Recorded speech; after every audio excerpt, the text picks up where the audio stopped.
Bienvenidos. Hoy vamos a ver en equilibrio de fases en sistemas multicomponentes los diagramas de fase.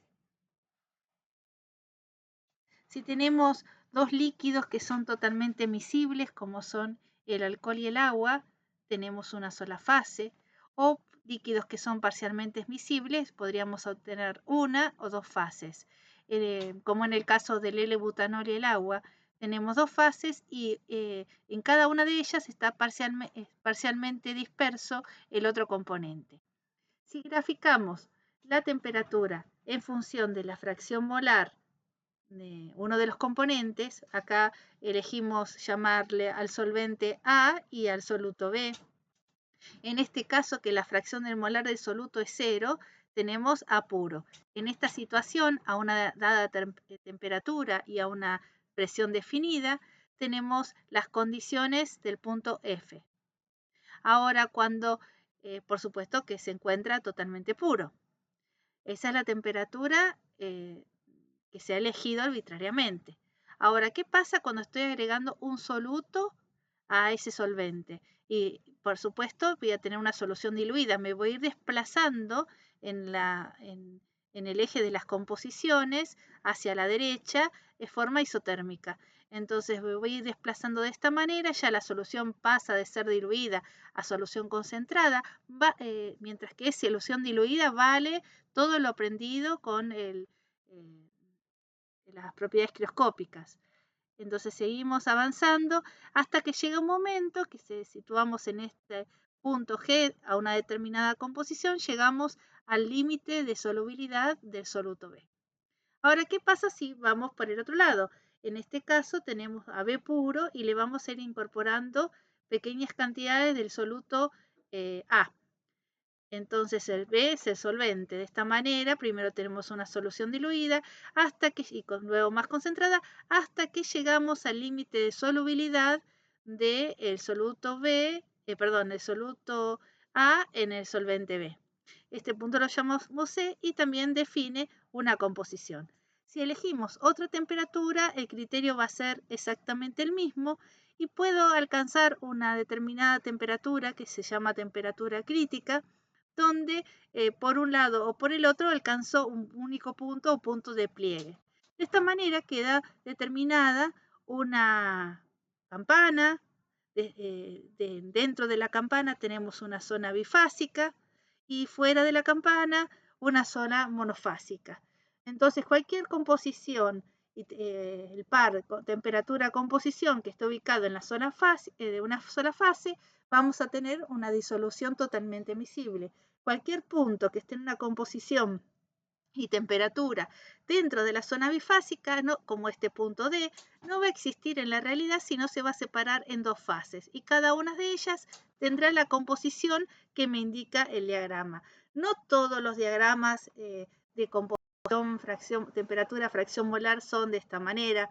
Este es un ejemplo, pero en algunos casos muy particulares a veces no encontramos una temperatura crítica donde lleguemos a una sola fase, y al contrario, tenemos una temperatura mínima donde alcanza una sola fase.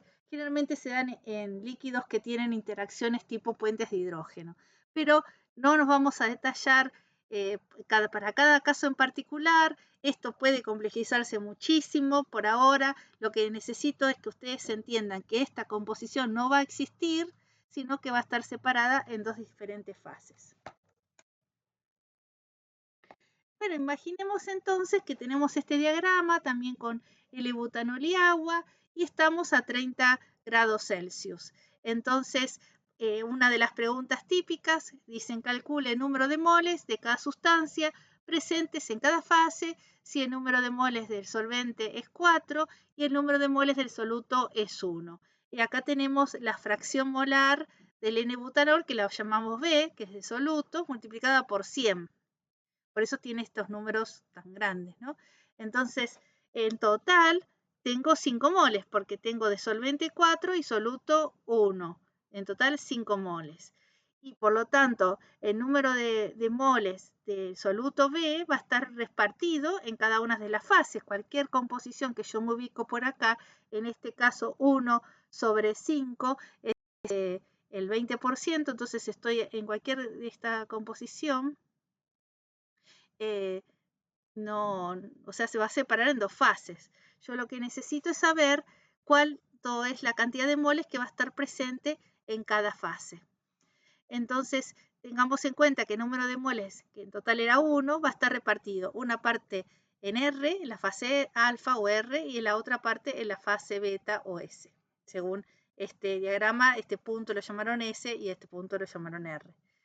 Entonces, si yo escribo la fracción molar en la fase alfa del soluto B por el número de moles totales en la fase alfa, más la fracción molar de la fase beta del soluto B, por el número de moles totales en la fase beta, es una manera mucho más coherente de escribirlo, porque estoy hablando de los números de moles totales presentes en cada fase.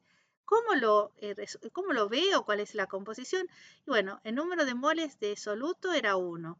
Y en la fase alfa, lo que leo directamente el punto R corresponde al 2%, o sea, 0,02 sería su fracción molar de soluto en la fase alfa, por el número de moles totales, más en la fase beta corresponde a 48%, o sea, 0,48 que tengo de número de moles en la fase beta.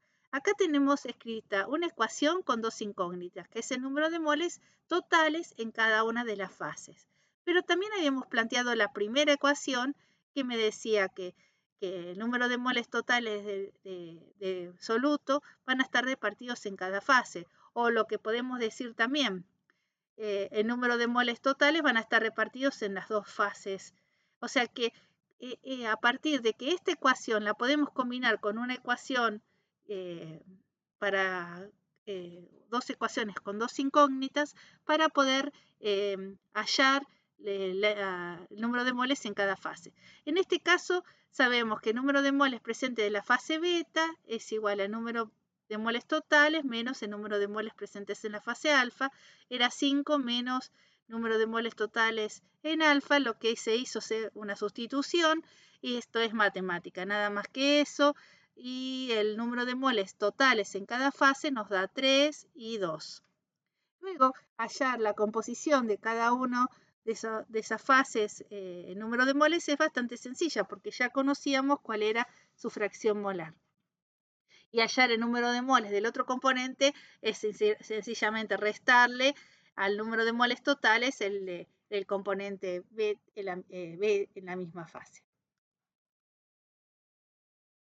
Ahora, ¿qué pasa si yo tengo un diagrama ternario? Un diagrama ternario tiene tres componentes, como los dice acá, y acá lo podemos representar como un triángulo equilátero, donde en los extremos o los vértices tenemos el 100% de la composición en cada uno de ellos, y en las bases tenemos el 0%. O sea, si ustedes me siguen, vamos a decir que acá tenemos 100% de A.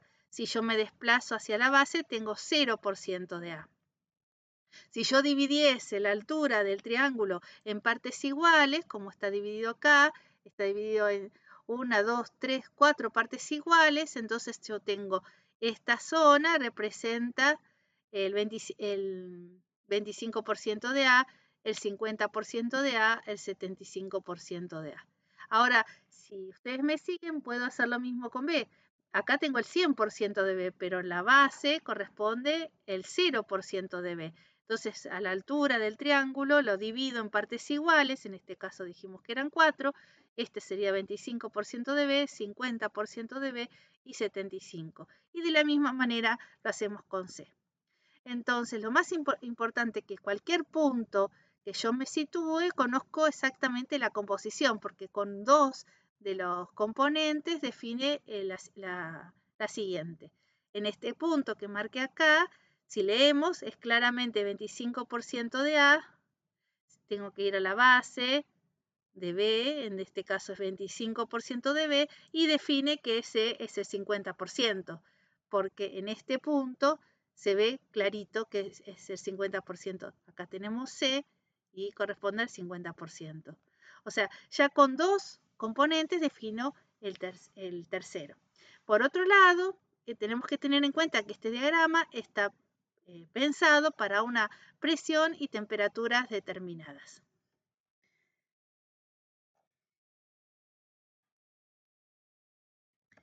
Bueno, lo que vamos a hacer es esas que habíamos puesto como unas letras, ahora vamos a poner unos líquidos. Dos líquidos que son inmiscibles, como son éter y agua, los vamos a poner en la base del triángulo. Y a la acetona, que es parcialmente miscible en agua y parcialmente miscible en éter, en el vértice del triángulo, en el vértice superior. Así que la base, los líquidos que son inmiscibles entre sí y el parcialmente miscible en el vértice. Entonces imaginemos que armamos un sistema de una determinada composición. Entonces tenemos dos alternativas, que se separen en dos fases o que se forme una sola fase. Si queremos separar en fases, como por ejemplo cualquier punto que está situado aquí dentro de esta campana, se va a separar en dos fases.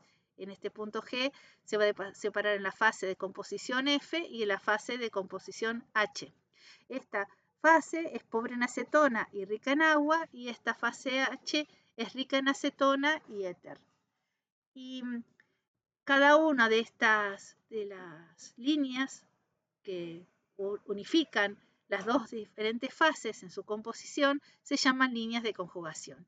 Y así podemos hallar diferentes líneas de conjugación. Va a llegar un momento en que hallamos lo que se dice un punto de pliegue, que dada una determinada composición alcanzamos una única fase. Bueno, entonces, si yo me sitúo en un punto acá, yo puedo leer en H la composición fácilmente porque conozco esto que habíamos dicho de las alturas del triángulo. Y en F exactamente lo mismo. O sea que puedo saber la fracción molar muy definidamente del punto F y del punto H. Veamos un ejemplo. En este caso, yo tengo una cantidad de números de moles de G que yo incorporé a una disolución. El número de moles totales, que van a ser una parte de agua, una parte de acetona y una parte de éter, ¿sí? Yo voy a mezclar de esa manera. Entonces, lo que se va a cumplir a la vez que el número de moles presentes totales en cada fase es el número de moles que yo puse en G, se va a cumplir lo que llamamos una relación que se dice que la regla de la palanca.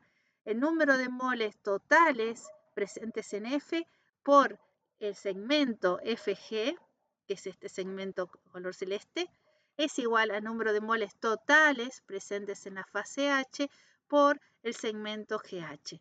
Entonces, miren que aquí tenemos GH y FG son segmentos que se miden con una regla de forma muy práctica y sencilla. O sea que esto que están tildados es altamente conocido. El número de moles G también era conocido porque se había planteado originalmente el número de moles totales que se quería separar. Así que tengo dos ecuaciones con dos incógnitas que me van a definir el número de moles totales presentes en cada una de las fases. ¿Cómo conocer cuál es el número de moles de cada componente en cada fase? Si yo estoy en este punto, puedo leer cuál es la fracción molar. Y la voy a poder leer si tengo una escala, y si no la tengo y la desconozco, leyendo con respecto a la altura de este punto hasta la base y la altura total del triángulo. Es así que puedo sacar el número de moles de cada componente en cada línea. Muchas gracias por la atención, y cualquier duda me pueden dejar en los comentarios.